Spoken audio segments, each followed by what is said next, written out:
Nabi Ilyas alaihi salam. Nabi Ilyas merupakan putera kepada Yasin. Baginda merupakan keturunan Nabi Harun yang keempat. Nabi Ilyas telah diutus oleh Allah kepada satu kaum dari Bani Israel yang tinggal di Baalbek, iaitu sebuah kampung di sebelah barat kota Damaskus. Kaum Nabi Ilyas sudah tidak beriman kepada Allah, sebaliknya mereka telah menyembah sebuah patung berhala yang dipanggil Baal, yang dianggap oleh mereka sebagai Tuhan. Allah mengutuskan Nabi Ilyas untuk menyeru kepada kaumnya agar bertaubat dan menyembah Allah yang Maha Agung, sedangkan patung Baal yang disembah dan dipuji itu tidak berkuasa, bahkan tidak mendatangkan kesan apa-apa sama sekali. Kaum Nabi Ilyas sering berdusta terhadap seruan baginda. Baginda menyatakan Allah adalah Tuhan yang sebenarnya, yang telah mengurniakan mereka rezeki yang banyak, hasil pertanian yang subur, serta binatang ternakan yang sihat dan membiak dengan banyaknya. Namun begitu, kaum Nabi Ilyas tetap ingkar dan menolak kebenaran di hadapan mata mereka. Kaumnya tidak menghiraukan segala seruan dakwah Nabi Ilyas tersebut, malah telah mempersenda dan mencemuh baginda. Mereka semua mengatakan bahawa segala kemewahan yang mereka kecapi adalah hasil usaha mereka sendiri dan tidak ada kena-mengena langsung dengan Tuhan yang disebut-sebut oleh Nabi Ilyas. Mereka juga menafikan tentang kerasulan Nabi Ilyas. Allah telah berfirman di dalam Al-Quran, surah As-Safat ayat 123 hingga 126 bagi menjawab kesangsian kaum yang ingkar tersebut. Dan sesungguhnya Nabi Ilyas adalah seorang daripada rasul-rasul kami yang diutus. Ingatkanlah peristiwa ketika ia berkata kepada kaumnya, hendaklah kamu mematuhi suruhan Allah dan menjauhi larangannya.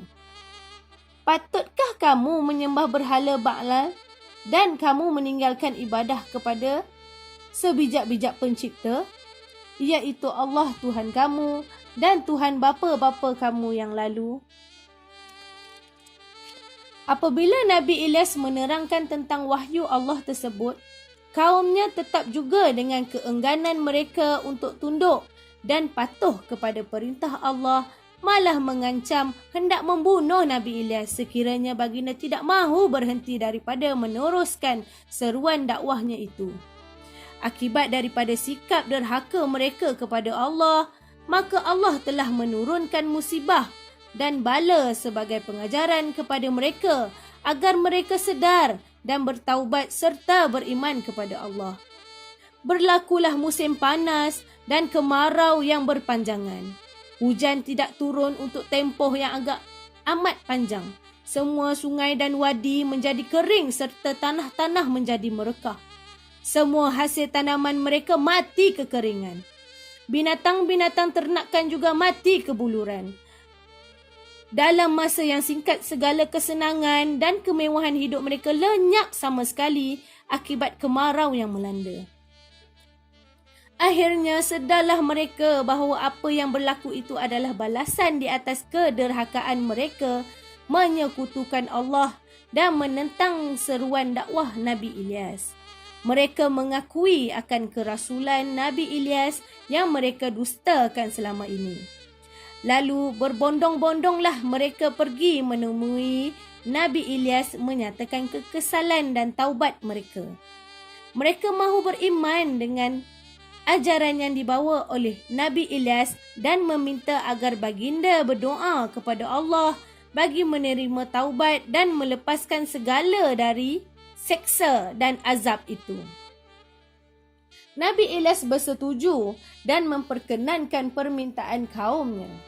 Baginda telah meletakkan syarat supaya mereka memusnahkan segala patung berhala sembahan mereka dan tidak menyekutukan Allah.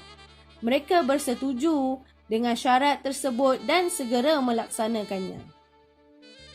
Segala patung-patung berhala segera mereka musnahkan dan kembali menyembah Allah. Nabi Ilyas pun berdoa kepada Allah, "Ya Allah, hindarilah mereka daripada bahaya kelaparan yang telah mengancam mereka. Mudah-mudahan mereka menjadi orang yang bersyukur kepadamu." Allah telah memakbulkan doa Nabi Ilyas dan tidak lama selepas itu, hujan pun turun mencurah-curah membasahi bumi. Sungai-sungai dan wadi kembali dipenuhi air. Tanah-tanah pertanian kembali subur dan binatang ternakan pula kembali membiak. Segala-galanya kembali pulih seperti biasa. Namun begitu, setelah menerima rahmat serta kurniaan Allah yang banyak, mereka terus alpa dan kembali derhaka, bahkan melampaui batas melebihi daripada zaman sebelumnya.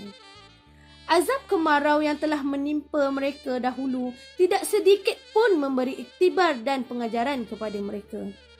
Maka Allah pun memerintahkan kepada Nabi Ilyas untuk meninggalkan kaumnya yang ingkar itu. Maka berangkatlah Nabi Ilyas membawa bersama anak angkatnya Nabi Ilyasa. Tidak lama selepas itu, telah turunlah kemarau panjang dan azab Allah yang jauh lebih dahsyat daripada sebelumnya. Maka musnahlah kaumnya kerana kekufuran mereka itu.